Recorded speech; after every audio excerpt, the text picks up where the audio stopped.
ওখানে কি হচ্ছে ওখানে? চলো দেখি। দেখো দেখো, বেড়াটা মাটির নিচে চলে যাচ্ছে। মাটির নিচে বিশাল একটা গর্ত। এর ভেতরে কি আছে? দিয়ার ফুলের টপটা পড়ে গেল। ধরো ওটাকে। গর্তের ভেতর থেকে কেউ আমাদের দেখছে। গর্তের ভেতর থেকে কেউ আমাদের পথে পাই। এই তো সেই বোকা ইঁদুর।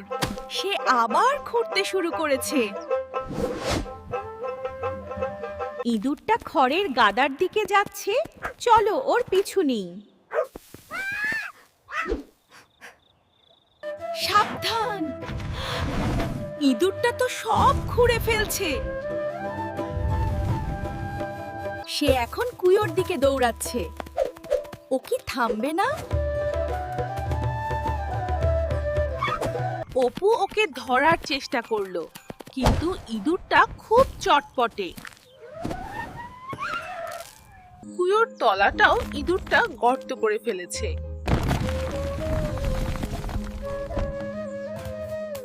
এত ধুলো! ইঁদুরটা তো থামছেই না। গোলাঘরের দরজাটা বাঁকা হয়ে যাচ্ছে কেন?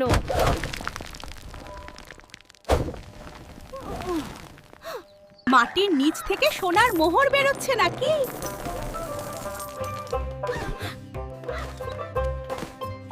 ওরে বাবা!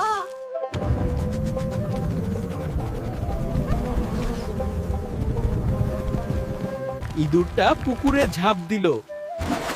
এখন কি হবে?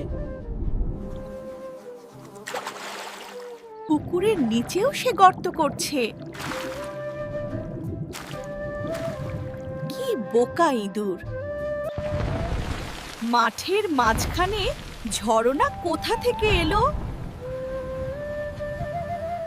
অপু আর দিয়া পাথর দিয়ে জল আটকানোর চেষ্টা করছে। মরমর করে গাছের শিকড় ছিঁড়ে কুমিরটি মুক্ত হয়ে গেল। পুরো উঠানটা গর্তে ভরে গেছে, হাঁটার জায়গা নেই। গাছটা এখন নিজের গর্তেই পড়ে যাচ্ছে।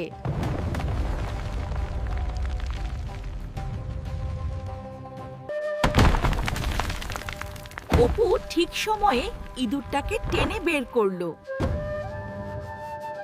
বোকা ইঁদুরটা তার ভাঙা কোদাল নিয়ে বসে আছে। দিয়া ওকে খাবার দিল, আর অপু গর্তগুলো ভরাট করছে। বেশি লোভ আর বোকামি করলে নিজেরই ক্ষতি হয়, তাই যা আছে তা নিয়েই খুশি থাকা ভালো।